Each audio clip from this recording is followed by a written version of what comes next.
Salut à tous, aujourd'hui on se retrouve pour une nouvelle vidéo, bon que j'aurais dû faire il y a un petit moment, c'est pas grave. Quelles sont les nouveautés de Parcoursup en 2020? Bon, si t'es concerné par Parcoursup, t'as dû le voir depuis un moment, mais ça va permettre de voir les évolutions de Parcoursup par rapport à la première version et voir tout ce qu'il peut y avoir de nouveau, que ce soit dans la phase de recrutement entre guillemets où tu fais tes lettres de motivation, les phases de résultats ou même les phases d'enregistrement de tes candidatures. Donc déjà il y a plus de 600, j'ai des notes devant, je te mettrai le lien en dessous si tu as besoin de relire tout ça.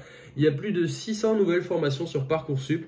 En 2020, la totalité des formations post-bac doivent être présentes sur la plateforme. Donc ça veut dire, je pense donc que tout est possible maintenant. Il n'y a plus de, comme Sciences Po, comme les prépas ou les écoles de commerce qui peuvent avoir des concours à part, formation hors Parcoursup, c'était un peu le bordel.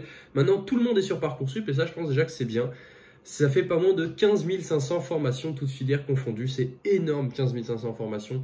Autant d'origines et d'horizons divers et variés, en passant par des écoles de commerce, écoles d'ingénieurs, comme il s'est dit, Université Paris-Dauphine, etc.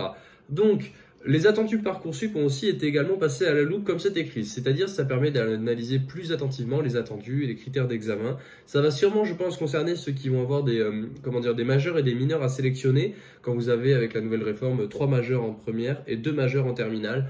Donc lesquels sont demandés, lesquels vous permettent d'accéder plus facilement à la formation, lesquels sont requises, enfin voilà, tout cela. Parcoursup Plus aussi existe maintenant. Donc qu'est-ce que c'est Parcoursup Plus? C'est un module qui a été dédié pour les candidats qui sont en reprise d'études. Donc que ce soit de la réorientation au bout d'un an de prépa ou que ce soit des gens qui veulent reprendre les études alors qu'ils avaient arrêté, Parcoursup Plus a ouvert et un module complémentaire, on va dire, de Parcoursup.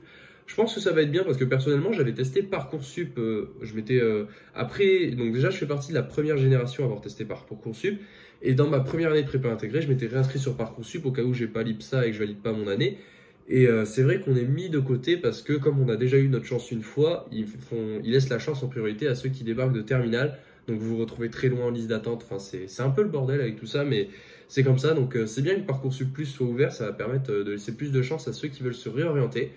Et enfin, il y a un dernier point qu'il faut aborder, c'est qu'il y a un travail sur Parcoursup, comme c'est marqué, qui se poursuit. Donc c'est-à-dire apparemment au niveau du calendrier, il a été largement raccourci par rapport à la première session. Je me souviens que nous, le calendrier, c'était de mi-mai jusqu'à mi-septembre qu'il était ouvert. Donc là, je pense que... Et on avait des délais d'une semaine, je crois, pour répondre aux vœux au début. Genre sur la première session, on avait une semaine, c'est ultra long, une semaine, t'as le temps de stresser. C'est long le temps que ça se décante en fait, donc...